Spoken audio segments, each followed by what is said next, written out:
Nós gostaríamos de fazer uma reflexão sobre essa frase, que não por acaso foi inscrita nesse dolmen, construída em homenagem ao codificador Allan Kardec: nascer, morrer, renascer ainda, progredir sempre, tal é a lei.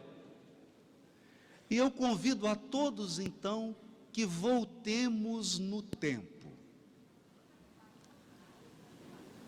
que entremos numa máquina do tempo e voltemos nos primórdios da humanidade, quando por este mundo circulavam os nossos ancestrais, os seres humanos primitivos, a espécie denominada Homo sapiens.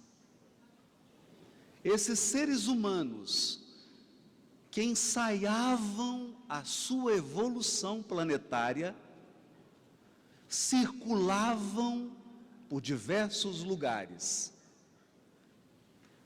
viviam da caça e da coleta.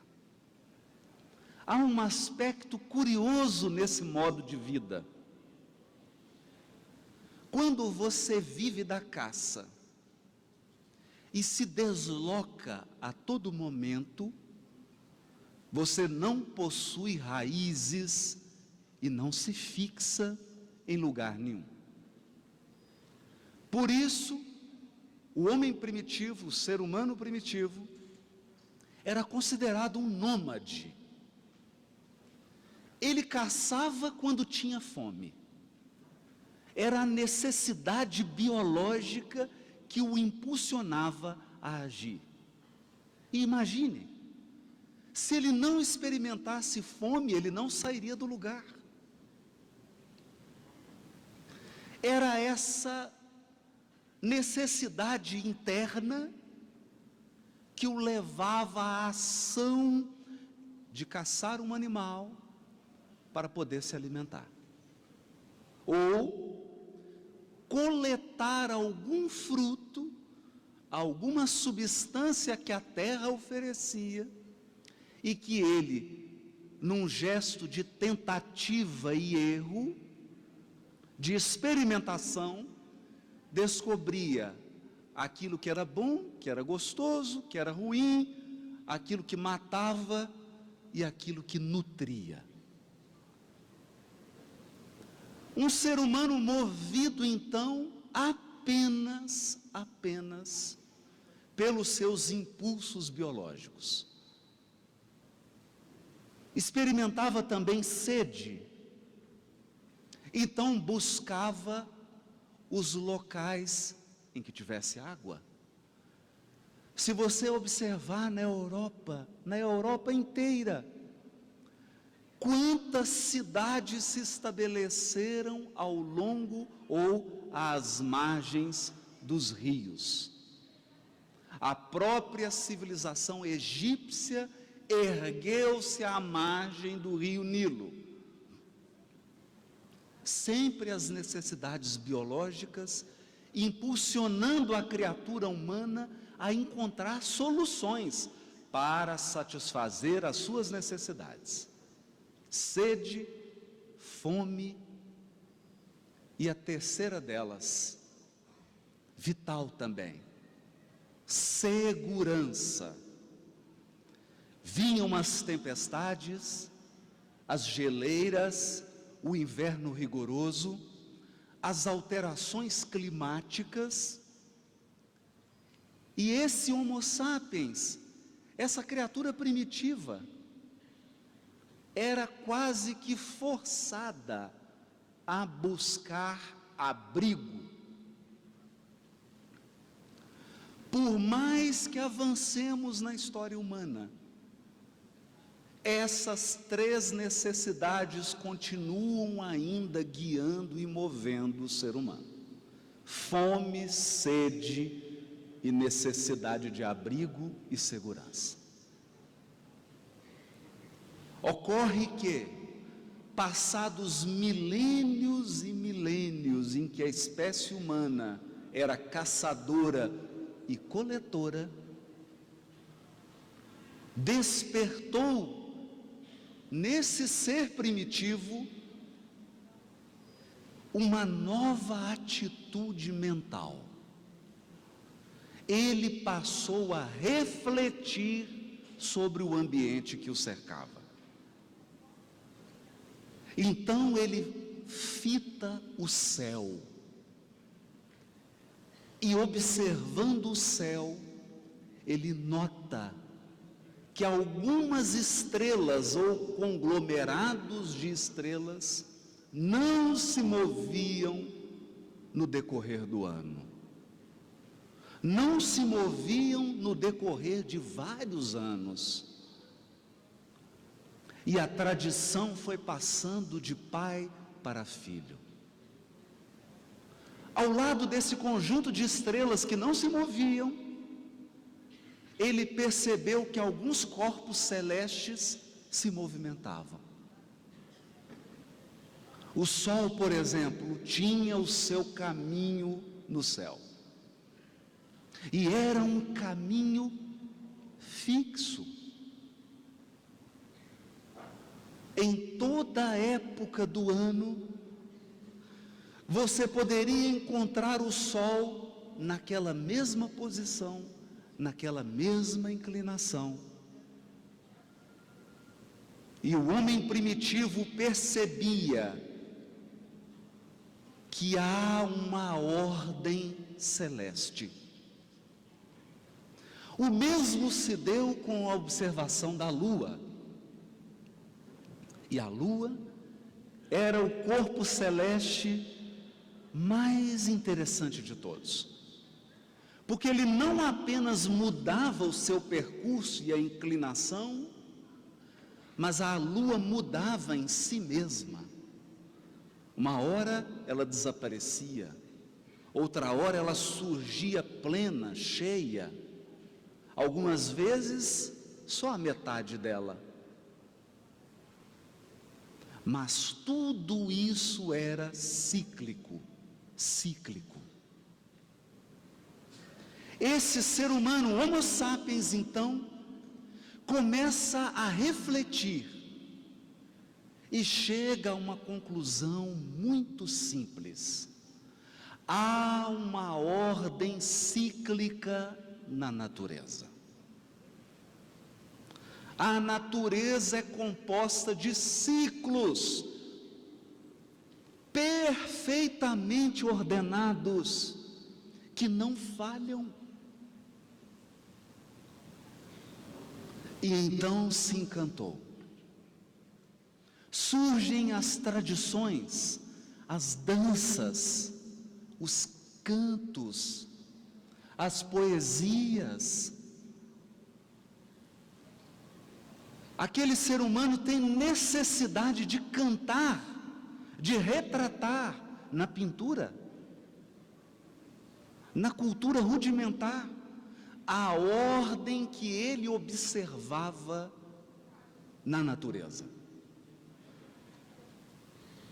Mas então, depois que ele percebe essa ordem, ele nota que ele poderia utilizar esses padrões de regularidade, utilizar esses padrões da natureza para melhorar a sua vida. E surge a agricultura. O que é a agricultura? Esse ser primitivo percebe que as plantas também possuem seus ciclos de nascimento, crescimento e morte. Percebem que se você planta numa época específica, porque precisa ser num momento específico, daí um tempo você vai colher numa época específica. Essa é uma lição valiosa do ser humano na Terra. Porque ele consegue entender que não basta fazer a coisa certa. Era preciso fazer a coisa certa no momento certo. Não bastava plantar uma determinada cultura, era preciso plantar aquela cultura naquele mês específico, porque se fosse em outro mês, ele não colhia. Então esse sentimento de ordem, esse sentimento de harmonia, esse sentimento de que a vida possui seus ciclos, começa a se tornar um conhecimento prático, começa a se tornar realidade cotidiana. E nós então damos o grande passo. Saímos de uma vida de caçadores e coletores para uma vida de agricultores. Agricultores. Não era mais necessário ficar à mercê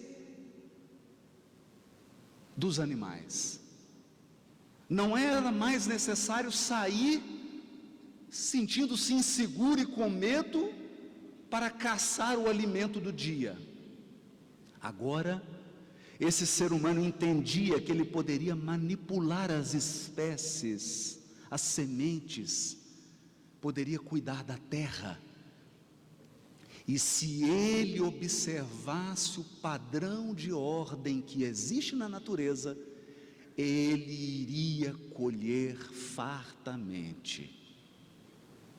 Então ele se fixa, no início em tribos, depois em comunidades maiores, depois ele começa a construir aglomerados, que nós podemos hoje chamar de cidades. Não tinham esse nome e elas nem se aproximam das nossas cidades de hoje, mas o conceito é o mesmo. As pessoas se fixam na terra. Por quê? Por que agora elas não tinham necessidade de vagar, de andarem desnorteadas e desorientadas? Porque elas aprenderam que a natureza possui ciclos. Essas pessoas aprenderam que a natureza possui ordem, leis, e que se você for suficientemente inteligente para aceitar isso,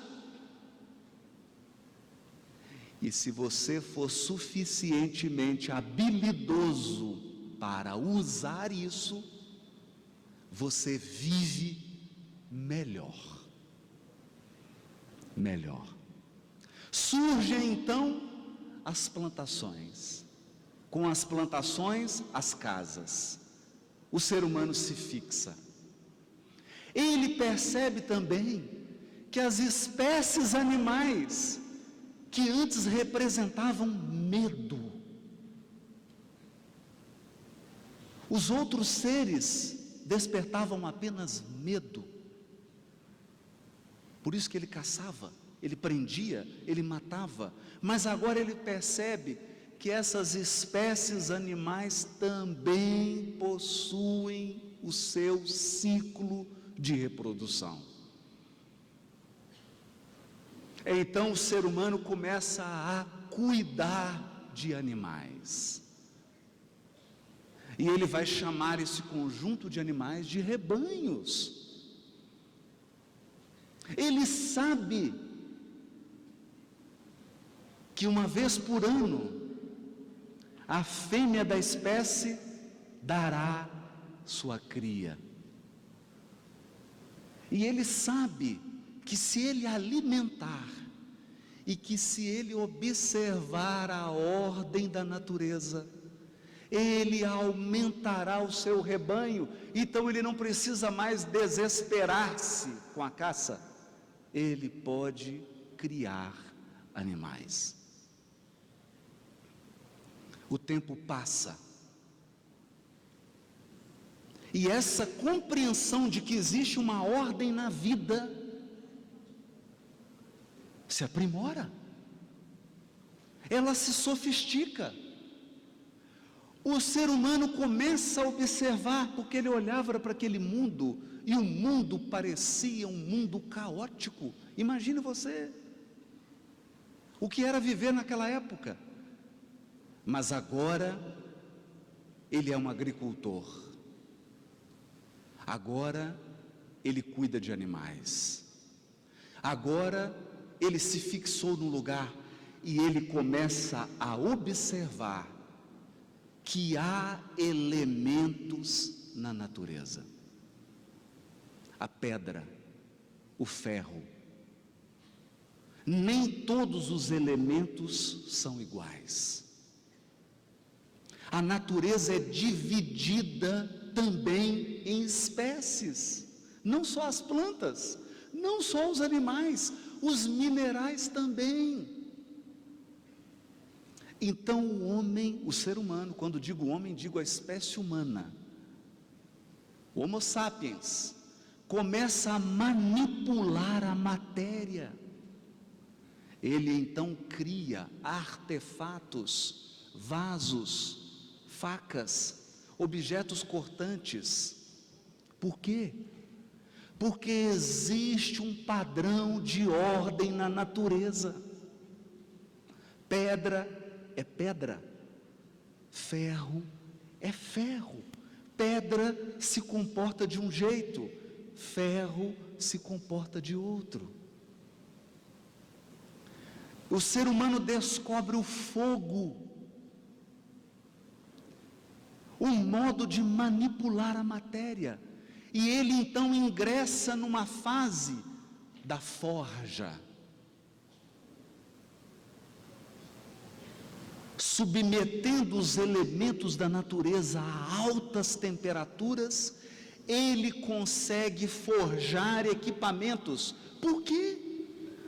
Por quê? Porque existe ordem. Se você submeter o ferro a determinada temperatura, aquele elemento químico vai se comportar da mesma maneira. Pode ser aqui no Paraná, pode ser na Áustria, pode ser na Alemanha, no mundo inteiro, a substância química ferro se comporta da mesma maneira. E então floresce a civilização. O encarnado domina os elementos da matéria, constrói casas, ergue instituições, começa a imitar a ordem da natureza na sociedade, constrói leis, tentando imitar a mãe natureza e trazer um pouco de ordem para a vida humana. E as experiências que o encarnado passa a ter então, são experiências mais desafiadoras. As experiências da vida em comunidade. Acontece que, vivendo em comunidade, mesmo criando leis, instituições e mecanismos para proteger a vida comunitária, o ser humano olhava ao redor e ele percebia uma coisa constrangedora, muito constrangedora. Até hoje, milhões e milhões de encarnados, mesmo passados mais de 50 mil anos, a maioria dos encarnados ainda se encontra nesse estágio de perplexidade. A nossa angústia é a mesma angústia dos assírios e dos babilônios. A nossa angústia de hoje, Brasil de 2019, ou planeta Terra de 2019, é a mesma dos persas de 5.000 anos atrás. Você olha ao redor e percebe que ao seu lado morre uma criança doente, com 2 anos de idade. E no mesmo dia, morre alguém com 95, sem nenhuma doença. Ao lado de alguém que teve uma vida razoavelmente tranquila, vive alguém que durante toda a sua vida sofreu.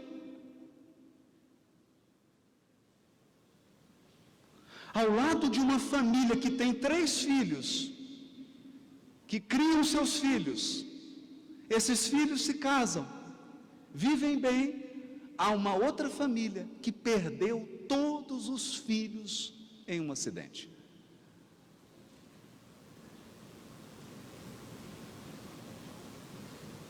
Há uma desigualdade total. Total.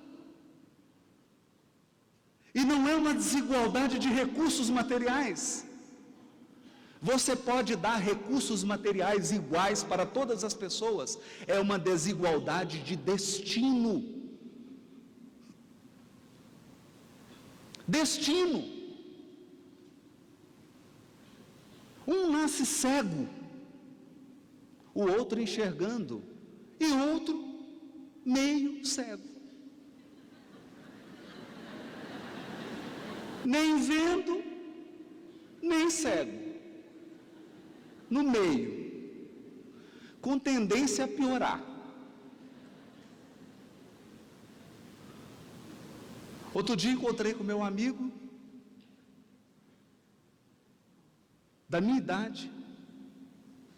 Ele olhou para mim e disse assim: nossa, você ainda tem tanto cabelo? Eu quase que segurei assim, dei um passe e fiz uma prece, porque ele já estava careca. Parece simples, parece uma coisa boba, mas uns têm cabelo, outros não.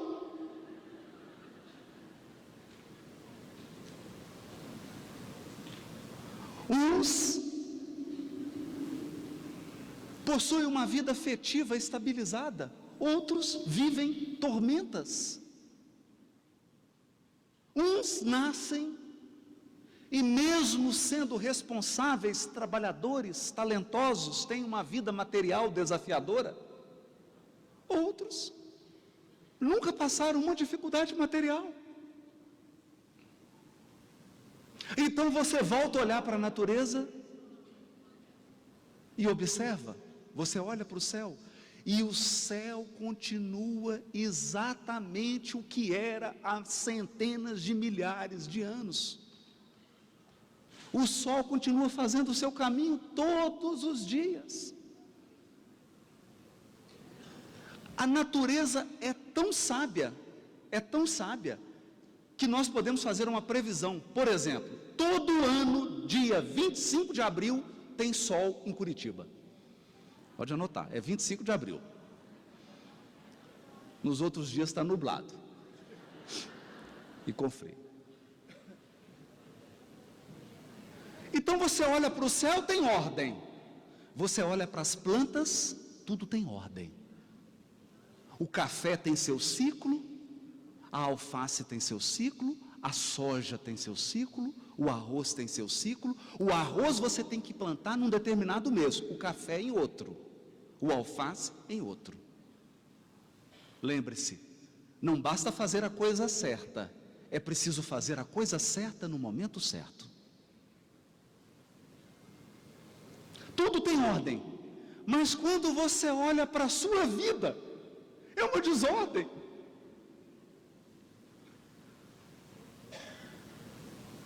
Você então se compara com os outros, que aliás é uma péssima coisa. E eu não estou falando de desigualdade social ou material, eu estou falando de desigualdade de destino.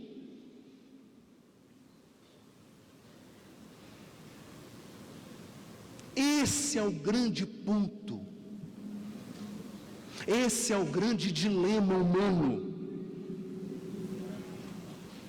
É isso que nos tira o sono. Dois irmãos nascem na mesma casa. Dois irmãos, filhos dos mesmos pais, receberam a mesma educação, receberam os mesmos recursos e têm vidas absolutamente diferentes. E não estou falando dos casos extremos, não. Os dois são responsáveis, os dois são estudiosos, os dois são honestos, os dois são justos, mas um parece que teve mais sorte.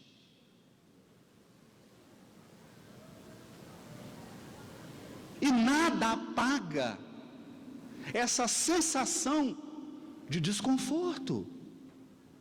O que aconteceu? O que deu errado? Será que o ser humano é a única coisa no universo desordenada? Tudo deu certo, menos o ser humano.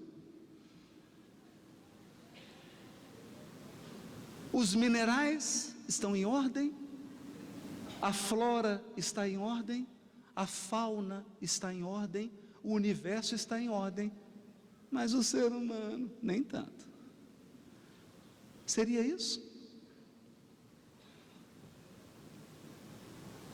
Então, sofrendo por conta disso, há pouco tempo,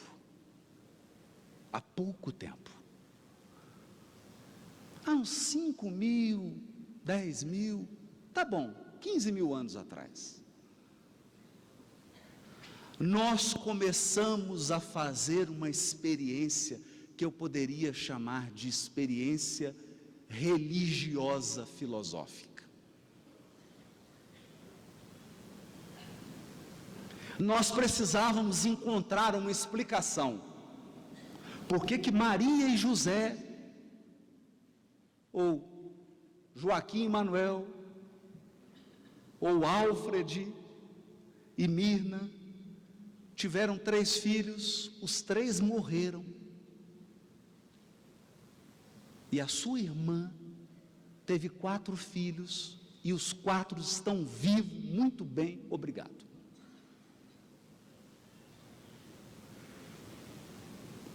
Então vieram as tentativas. E em função de nós trazermos dentro de nós, quer você queira, quer você não queira, existe um DNA, um gene dentro de você, que toda hora brilha e te diz assim: existe um Criador. Então nós começamos a pensar: quem criou isso? Quem criou isso? Quem estabeleceu que um sofre e o outro ri? Surgiram então as filosofias e as religiões. Eu poderia aqui voltar à Grécia Antiga. Hesíodo, que inspirou o grande poeta Homero, Hesíodo escreveu os Trabalhos e os Dias. E ele arrumou uma explicação. A explicação não é convincente, mas ela é até engenhosa. Então, qual foi a primeira explicação? A primeira explicação foi o seguinte: o mundo foi criado por um casal. Por um casal.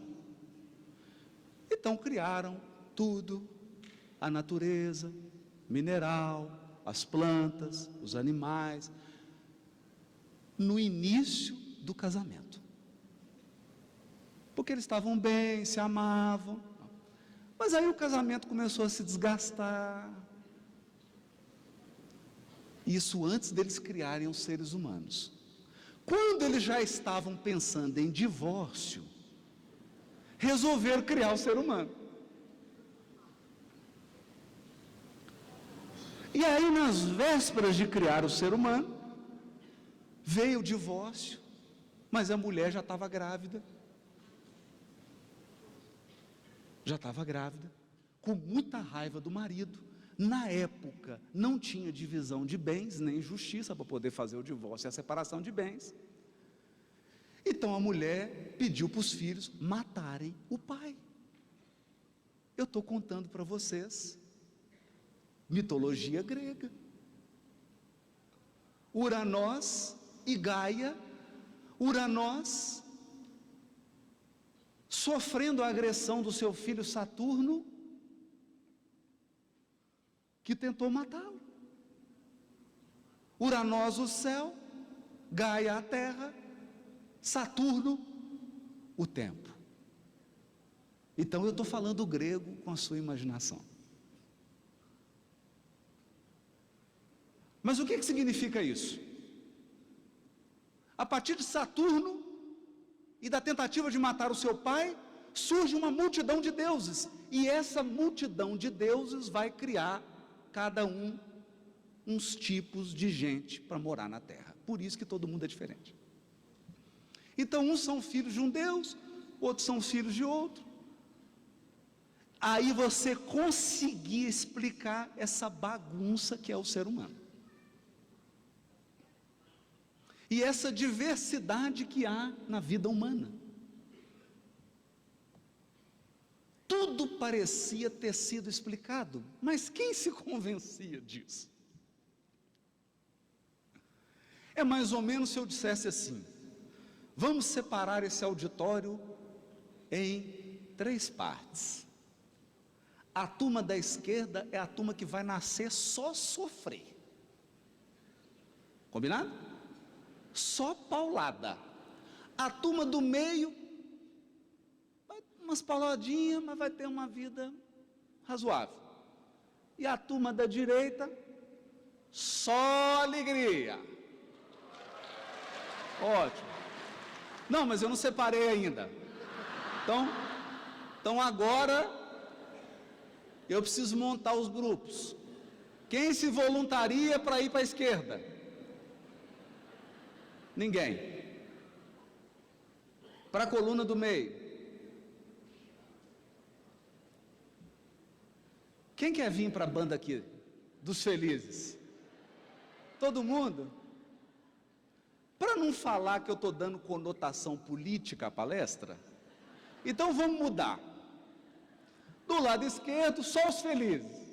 Do lado do meio, os que têm alguns aborrecimentos. E do lado direito, a turma que só toma paulada desde a hora que nasce e sofre até no velório. Isso te convence? Isso te consola? Então eu digo para você assim: turma da direita, vocês que sofrem, é porque vocês são filho de Urano. Urano, o filho dele decepou a parte importante dele, aquela parte sensível do homem, né? Ele ficou muito triste, sofreu. Agora, vocês não, vocês são filhos de Gaia. Isso não convence ninguém. Porque não havia lógica nisso. Não tem lógica. Qual que é o critério? O arbítrio? Sabe qual que é o critério? Eu vou dizer: unidu unité, salamé mingué. Esse é o critério. É a sorte. É o critério aleatório. Então a pessoa chega, abraça você e fala assim: fica triste não, a vida é assim mesmo, você nasceu só para tomar uma paulada. é só assina. Aí você fala, obrigado. Nossa, eu estou tão aliviado. Puxa vida, cheguei aqui me sentindo mal. Nossa, agora eu estou animado. Que coisa boa, que explicação maravilhosa. Roleta russa.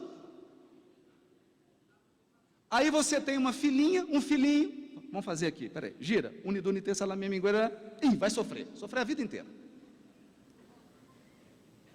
É assim? Mas é essa teologia religiosa que vigora no mundo até hoje.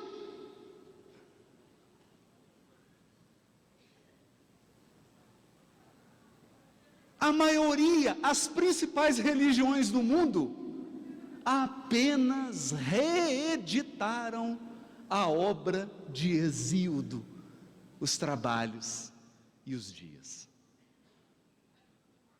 Eu vou dar alguns exemplos. Então vamos examinar o dogma do céu e do inferno.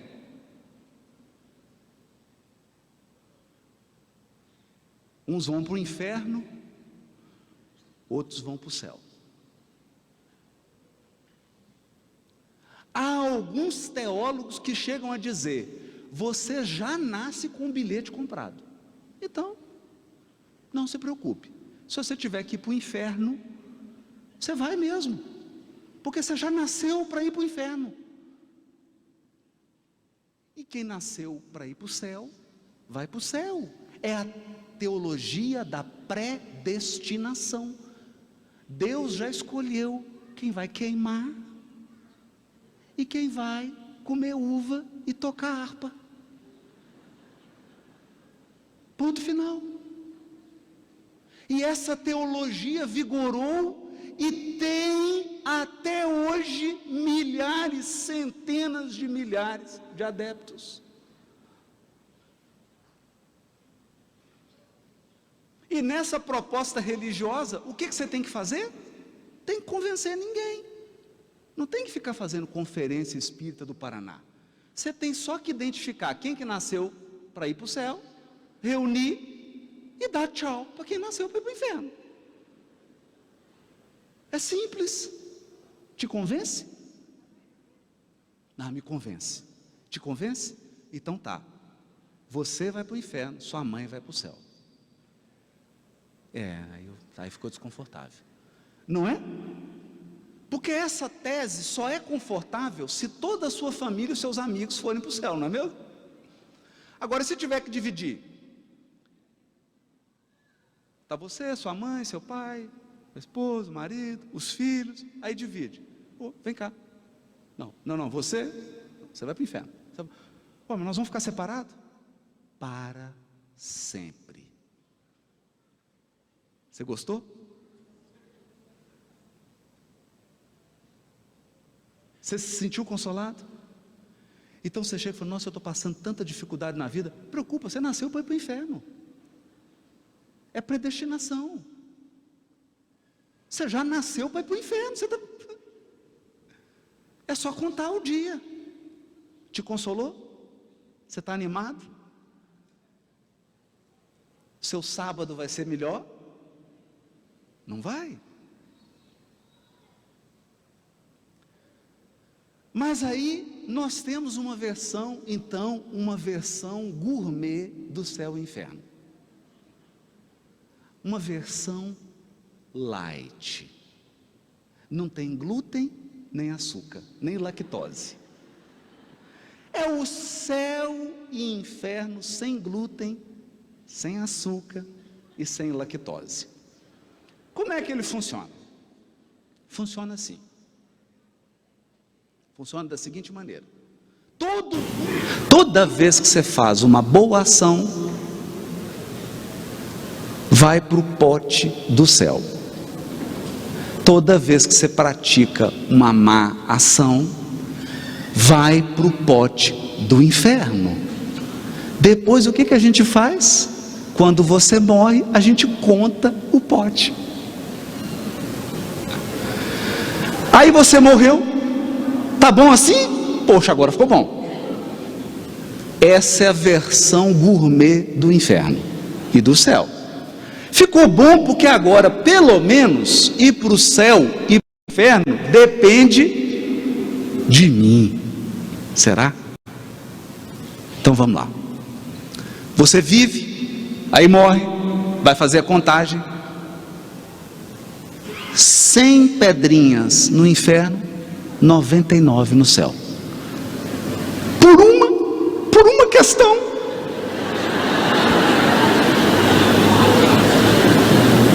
Aí você está lá no seu velório, fala, deixa eu voltar, pelo amor de Deus. Faltou uma pedrinha, deixa eu voltar. Faz sentido? Agora vamos examinar melhor. Vamos examinar melhor.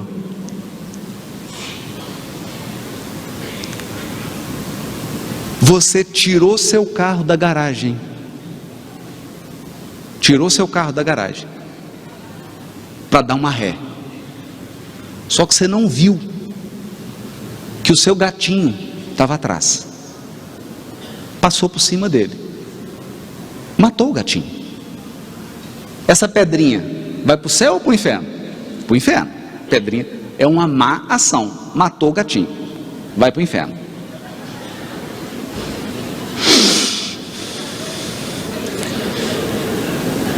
Aí, a outra pessoa, que era criança, má e que foi educada a desrespeitar os animais, pegou uma pedra e jogou e matou o gato. É uma má ação. A pedrinha dele vai para qual pote? Vai para o pote do inferno. Mas, opa, está justo isso? Eu dei uma ré, não queria matar meu gato, era meu. Eu amo meu gatinho. Eu fiquei 2 meses de luto. O outro matou por maldade e a pedra contou o mesmo peso. É justo isso?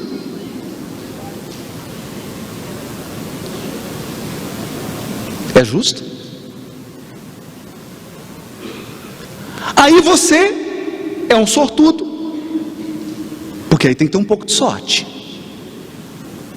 Tem que ter um pouquinho de sorte. Não tem? Você chegou no céu e foi o almoço de recepção, o primeiro, no céu. Aí você começou, puxa, estamos no céu, ainda bem, né? Ah, você é filho de quem? Ah, eu sou filho da minha mãe, a Nilza. E ela? Ela está no inferno. Mamãe está no... Mamãe. E seu pai? Está no inferno também. Ah, mas seu pai era uma pessoa boa. Pois é, por uma pedrinha. Uma pedrinha. É que ele ficou doente uns 3 meses e não pôde fazer nenhum bem. Uma pedrinha e ele estaria aqui.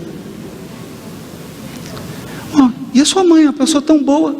Nossa, mas olha, ela sem querer, num acidente, aconteceu uma coisa grave. Colocou 10 pedrinhas no inferno. Puxa vida, que tragédia. E a sua vida? Ah, minha vida foi difícil. Minha vida foi difícil. Comecei a trabalhar com 8 anos de idade. E aí a pessoa conta aquela ladainha, numa vida de esforço, de sofrimento. Aí pergunta, e você, né, está aqui no céu também? Não, eu tranquilo. Nasci em uma família muito boa, meus pais muito bons, mamãe e papai estão aqui no céu. É mesmo? É. Mas por quantos pontos? Uma pedrinha a mais. Os 2 estão aqui. Mas me conta um pouco da sua vida. Uma infância tranquila, tive tudo, papai pagou a faculdade, eu só comecei a trabalhar com 25 anos. Como papai já tinha uma empresa, eu assumi os negócios do papai, trabalhei a vida inteira tranquilo, encontrei uma pessoa maravilhosa, aí o outro já está com aquela inveja no céu, né? Mas você não teve nenhum problema no casamento? Não, casei com a minha alma gêmea. Teve filhos? tivemos 3 filhos. Não, mas deu problema nos filhos, né? De jeito nenhum. Os 3 já estão com tanta pedrinha que já está garantida a vinda para o céu. Bem educados, religiosos.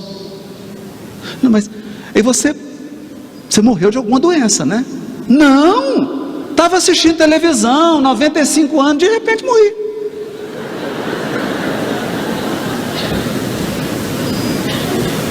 Quer dizer, quanto que custou seu bilhete para entrar no céu? E o dessa pessoa?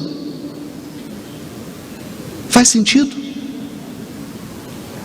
Faz sentido isso? Então essa foi a construção de Deus e da religião que os encarnados fizeram. É por isso que tem tanto ateu. É por isso que tem tanta gente se afastando da religião. Porque isso não tem lógica. Isso não faz sentido. Isso é bingo. Isso é sorteio. Eu jogo para cima um pacote de maldades e de bondades. Umas maldades caem em você, a bondade cai no outro. Isso te consola, isso te inspira, isso não inspira ninguém. Então o ser humano avançou no domínio da matéria. Nós avançamos tanto no domínio da matéria que nós hoje estamos criando novas substâncias químicas. Já pensaram nisso?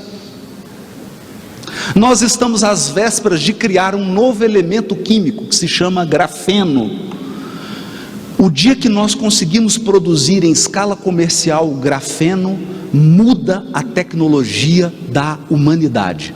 Porque o grafeno é mais leve que o papel e mais resistente que o diamante.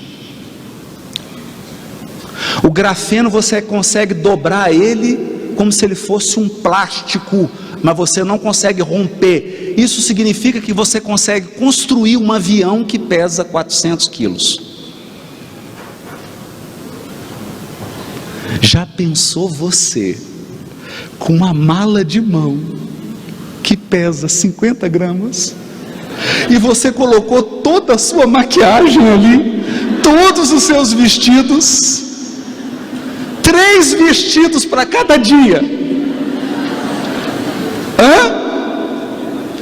25 sapatos, 10 bases, 22 batons, e a sua mala de mão pesa 50 gramas. É o sonho das mulheres. Esse é o grafeno. Nós dominamos a matéria. Nós construímos um sistema social e econômico que hoje é global e mundial. Mas em matéria de espiritualidade, nós somos homo sapiens primitivos.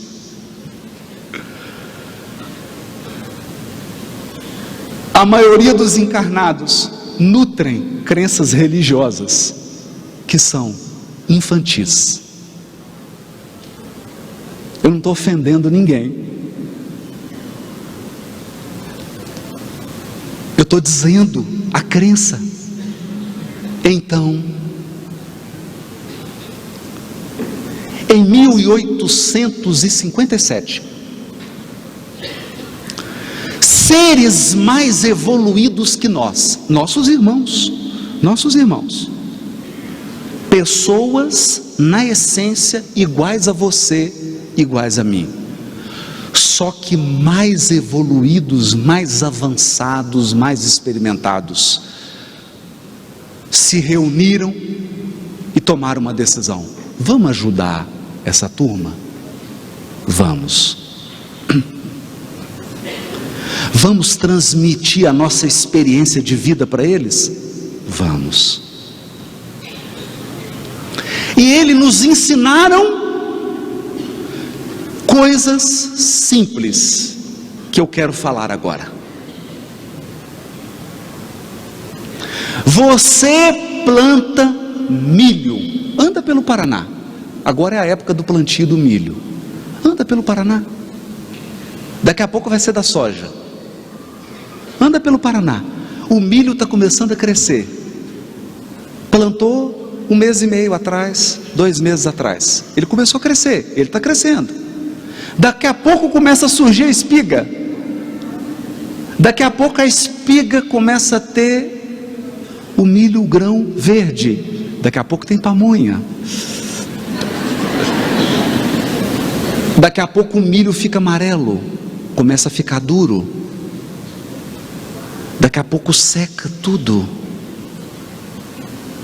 Daqui a pouco fica só palha, tudo seco, e você precisa arrancar.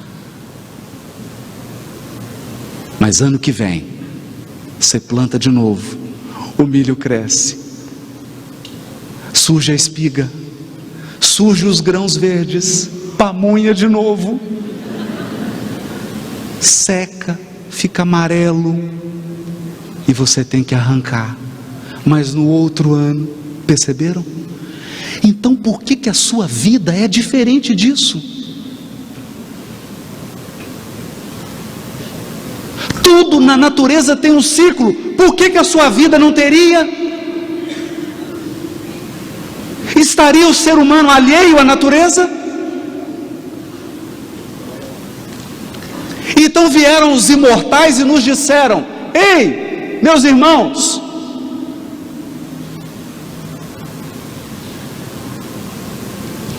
seus pamonhas, carinhosamente, olha para o milho. A vida de vocês também segue o ciclo. Anota. Aí você pegou o papel e a caneta. Pode dizer. Eu vou dizer para vocês o ciclo da vida do espírito imortal. Nascer,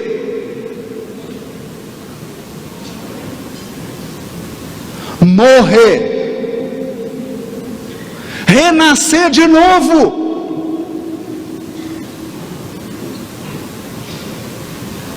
Opa, repete. Nascer, morrer, renascer de novo, progredir sempre, sempre, sempre vai melhorar. Anota isso. Não importa o quão difícil está a sua vida, sempre vai melhorar. Tal é a lei. Tal é a lei. Vai progredir.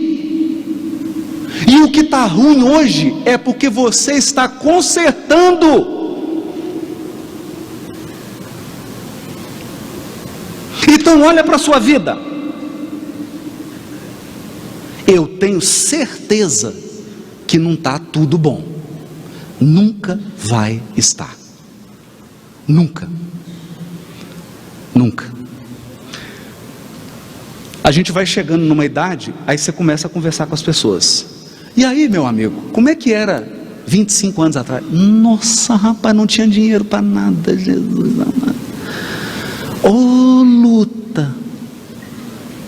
2 filhas, e nossa, não tinha dinheiro, e tinha que trabalhar aqui. E hoje? Não, hoje tem dinheiro. Tem umas doenças, assim, umas dorzinhas, é coluna, a esposa está doente. Trocou de problema. Por quê? Porque tudo tem que progredir, mas não é ao mesmo tempo. Então a tua vida está progredindo. Isso significa que felicidade plena exige pureza plena. Se você não está feliz numa área ainda, é porque não está puro. Tem que purificar, tem que aperfeiçoar, tem que aprender, tem que renovar, progredir sempre. Mas uma vida não dá tempo. Não dá tempo. Então ontem você recebeu um corpo perfeitinho, saudável. Aí o que você fez? Você se entregou ao vício,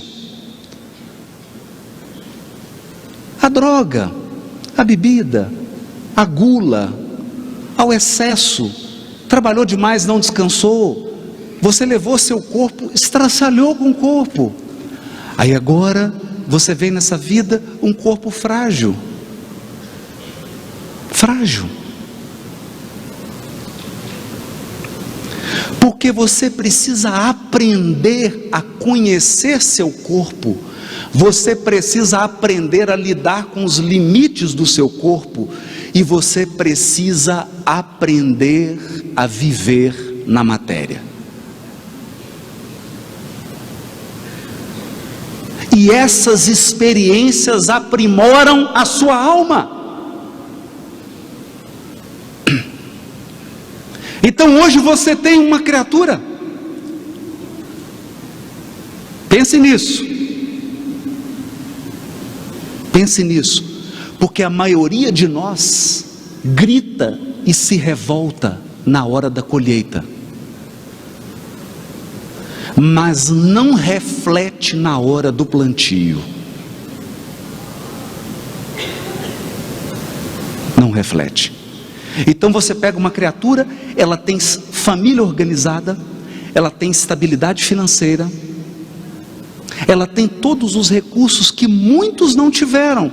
Aí ela tem uma decepção amorosa, por exemplo, o namorado ou a namorada terminou, ela vai se suicida. Num momento de tristeza, num momento de angústia, num momento de fragilidade, porque se fechou, porque não se permitiu ser abraçada, não se permitiu ser acolhida, não entendeu que a vida é progresso, progresso, progresso, progredir, progredir, progredir, progredir, sempre, tal é a lei. Só que a vida não cessa, e a morte é o jogo escuro das ilusões. A vida não cessa. Você mata o corpo, mas continua vivo. Essa criatura chega no mundo espiritual, e amanhã, daqui 10 anos, 15, 20 anos, nasce uma criança. Nasceu uma criança na sua família, e essa criança morre de uma doença, com 2 aninhos de idade, com 3 aninhos de idade, e você diz assim: meu Deus, por que isso aconteceu? Por que isso aconteceu? Por quê? Porque o espírito imortal, que numa vida anterior, por exemplo, eu estou dando um exemplo, não significa que isso é uma regra, cada caso é um caso, cada caso tem uma explicação, estou dando um exemplo apenas para a gente refletir. Essa criancinha é um espírito que ceifou a própria vida, lesou o perispírito, e agora ele está tentando reajustar o perispírito. Então às vezes é necessário ele vir numa vida para ajustar, para ele conseguir um corpo para uma encarnação futura, nascer, morrer, renascer ainda, mas progredir sempre, tal é a lei. Portanto, eis porque os destinos são tão diferentes. Por que que o meu destino não é o seu? Por quê? Porque eu plantei coisas diferentes de você. Por que que a sua vida não é a minha? Porque você plantou coisas diferentes de mim. Ou porque você está numa fase de purificação diferente da minha. Ou porque você está tão complicado que te deram um cheque especial e uma moratória para ver se você levanta um pouco, respira antes de mergulhar.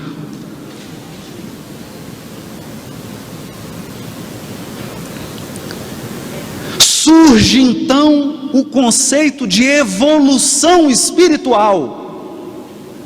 E agora O Espiritismo nos apresenta uma imagem de Deus completamente diferente de tudo.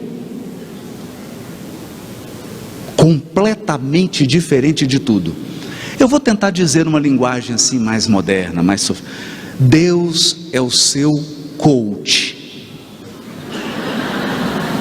É o seu coach.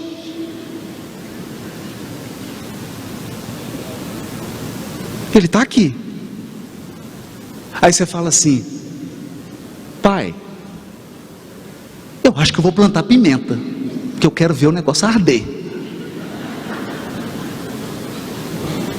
Ele fala assim: essa pimenta é indiana. Você tem certeza? Ah, tem, eu quero que arde mesmo. Essa pimenta é forte. É isso que você quer? É o que eu quero. Aí você planta. Só que você plantou 10 hectares de pimenta. Isso aqui é burrice nossa. Porque em vez de você plantar 1 metro quadrado de pimenta, não, você quer plantar tudo. Aí já planta, fica aquele perdendo de vista de pimenta. A hora que nasce a pimenta, aí você chega: pai, acho que eu plantei muita pimenta. Não dá para, lá na Conferência do Paraná, dividir não essa colheita? Tem 10.000 pessoas, 1 pimenta para cada um. É, filho, só que cada um tem o seu plantio. E o que eu faço com tanta pimenta agora? Agora.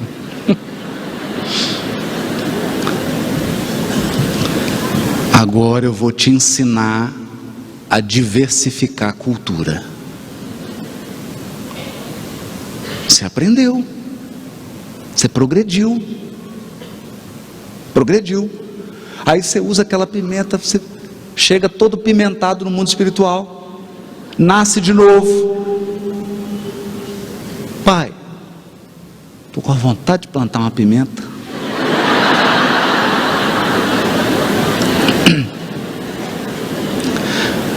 E aí ele fala: está pensando em plantar quanto? Porque agora o diálogo já é mais sofisticado. Você aprendeu? Aí ele pergunta: você está pensando em plantar quanto? Não, dessa vez 3 metros quadrados. 3 metros quadrados é bom. 3 metros quadrados é bom. O que mais você vai plantar? Não, eu vou diversificar um pouquinho a cultura. Vou plantar um pouco de pimenta, um pouco de café, um pouquinho de soja, um pouquinho de arroz. Percebe? Então não tem nenhum Deus juiz de barba aqui esperando você, doido para te condenar. Não tem. Existe um pai que não vai decidir para você. Deus não vai decidir para você.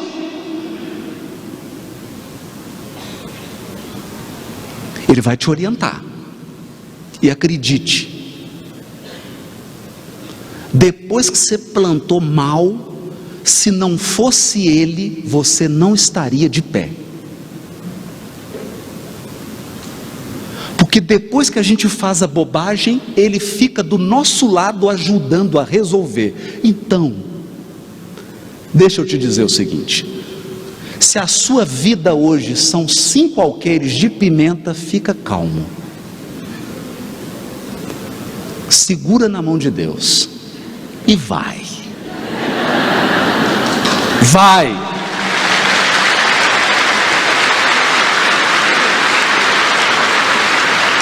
Porque a lei é nascer, morrer, renascer de novo e progredir sempre. E na próxima encarnação eu te vejo na 68ª Conferência do Paraná. Muito obrigado.